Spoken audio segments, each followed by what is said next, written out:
A very good day to all of you. I'm Sunil Walyam from IIT Delhi, India, and I would like to thank the organizer of Applied Energy Symposium 2020 for giving me the opportunity to present my work. So in this presentation, I will be talking about the molecular level engineering on the catalytic sites of MOGSM5 catalyst during non-oxidative methane conversion to fuels and chemicals. In this slide, the figure shows the equilibrium conversion profile of methane with increasing temperature to produce carbon, benzene, and ethylene. And from here, we can see that with the increase in temperature, majorly carbon is produced. But at temperature greater than 700 degrees centigrade, an appreciable conversion of around 12% is achieved towards the formation of aromatics. And this process of conversion of methane to aromatics and ethylene is known as the methane dehydroaromatization. In methane dehydroaromatization process, methane is directly converted to higher hydrocarbon over the bifunctional catalyst with around 80% selectivity towards benzene. This figure shows the time on stream data of methane conversion and product selectivity towards the formation of benzene, toluene, ethane, and ethylene. A reduction in methane conversion is observed with time on stream, and the cause for this is due to the catalyst deactivation by coke deposition or due to the agglomeration of active metal carbide sites. So in designing the catalyst, this catalyst selection criteria is very important for the methane dehydroaromatization reaction. So the catalyst which we generally use for MDA consists of bifunctionality, and on the metal carbide part, methane dehydrogenation takes place, whereas on the zeolite acidic part, these intermediates dehydrogenates and aromatize. So the catalyst should have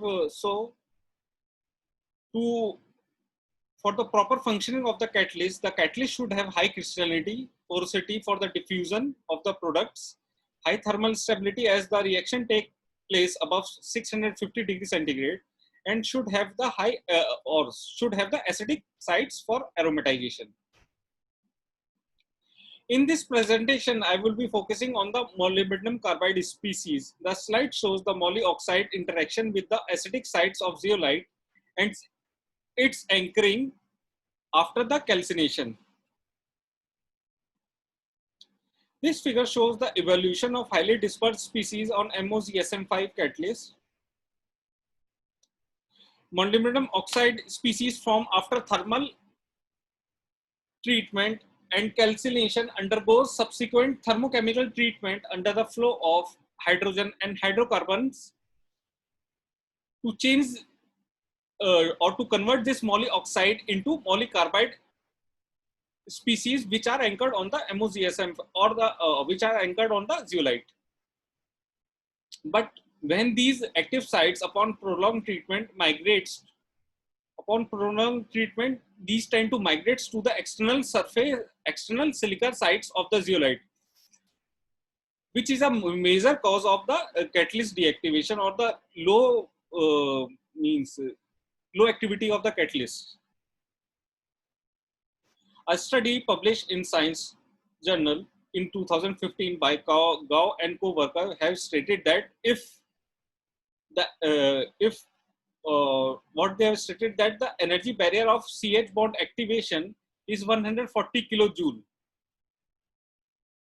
if your moly carbide is placed at the external silica site, whereas if this moly carbide is anchored inside the zeolite channel, this first CH bond activation, the energy barrier for this first CH bond activation reduces to 112 kilojoule.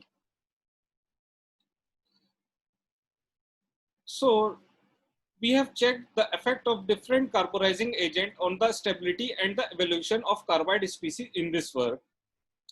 We have used natural model natural gas and methane for the comparison and its effect on benzene selectivity and metal carbide stabilization on the zeolite.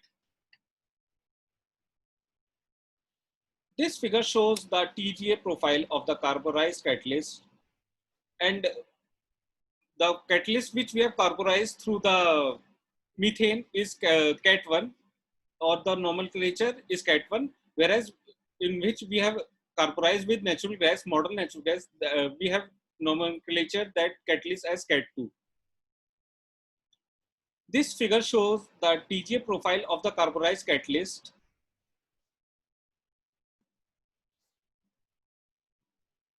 and the carburized catalyst which is and the catalyst which is carburized with natural gas shows a hump at around 450 degrees centigrade, which uh, which is due to the oxidation of the polycarbide species. So greater the hump, or the greater the weight gain at this temperature indicates higher extent of carburization or high degree of carburization.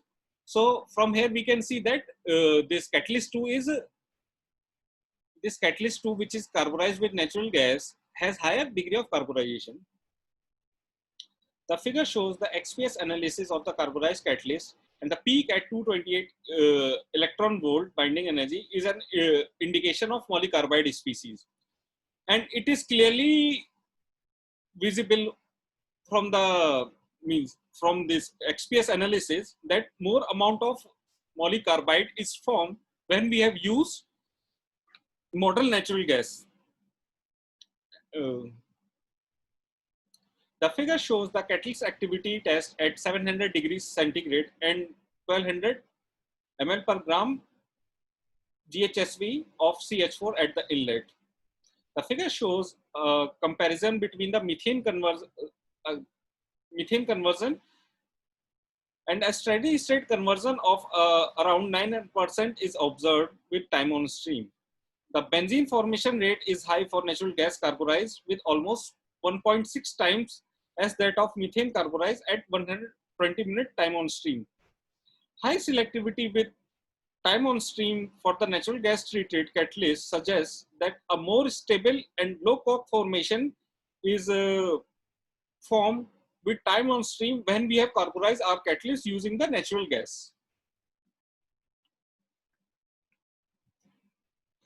This slide shows the XRD pattern of the spent as well as the synthesized catalyst. In the case of